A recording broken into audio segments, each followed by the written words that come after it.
자, 안녕하세요. 식사하셨죠? 자, 우리 지난 시간에 뭐에 대해서 배웠냐면 사회보장제도에 대해서 배웠거든요. 사회보장제도는 크게 세 개가 있었다. 소득을 보장해주는 제도, 그 다음에 의료를 보장해주는 제도. 물론 크게는 이렇게 하면 되겠다. 사회보험, 그 다음에 공공부조, 사회서비스 이게 있었습니다. 이 중에서 우리는 사회보험 끝났고, 그 다음에 공공부조 끝났고 사회서비스 하나 남았습니다. 사회서비스 들어갈 건데 그 전에 하나 안 했던 거 있었고 잠깐 들어갈게요.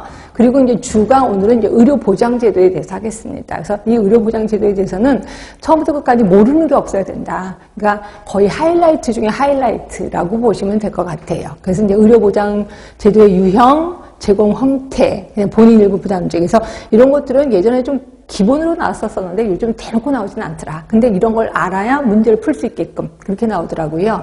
그 다음에 진료비 지불보상제도는 뭐 매번 시험 문제 나오는 거고 이거는 틀리면 절대로 안 되는 문제들이라고 보시면 되고 이제 건강보험제도, 본격적으로 우리나라 건강보험제도에 대해서 아주 구체적으로 하도록 하겠습니다. 자, 책은 317쪽이고요. 317쪽 기초연금제도를 좀 들어갈까 하는데 요거 기억나실래나? 예전에 우리나라 65세 이상 노인분들에게 돈을 드리겠다. 전체 노인에게. 왜냐면 지금 노인분들은 솔직히 우리나라가 굉장히 힘들 때 전쟁도 치렀고 힘들 때 허리띠를 졸라매서 지금의 우리나라를 만들게 해준 일꾼들이라고 생각하시면 돼요. 역군이라고 생각하시면 되죠. 그래서 그분들에게 이제 우리가 드릴 수 있는 건 이거밖에 없다라고 하면서 이제 돈을 드렸었거든요. 한 30만 원 정도 드렸단 말이에요. 근데 이게 이제 전체 65세 이상 노인에게 드린다고 했더니 그러면 뭐 그때 당시에 이건희 회장도 받느냐고 흥분하고 난리를 쳐서 그래서 이제 요 하위 몇 퍼센트에 대해서만 드리겠다라고 얘기를 한 거고요.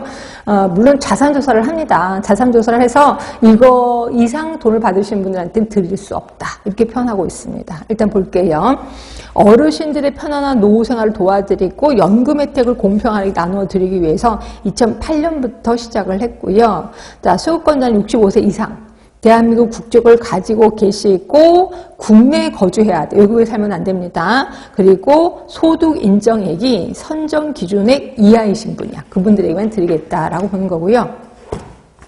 그래서 봤더니 자, 단독가구, 부부가구, 그러니까 단독가구가 213만 원을 내가 받고 있어. 그러니까 뭐 어디서든 받고 있어. 그러면 이 분들이 아니고 밑에 분들에게 돈을 드리는 거예요. 그렇죠? 그러니까 내가 근데 이게 자식들이 주는 용돈은 제외되는 겁니다. 자식들이 주는 용돈이 아니라 내가 뭐 건물은 아니고 이렇게 세를 몇 명, 그러니까 조그만 가게를 좀 갖고 있는데 거기서 세값만 요 정도 돼. 그럼 이런 분들은 받지 못하십니다. 요거보다 조금 받아야지 돈을 받을 수 있다는 거지.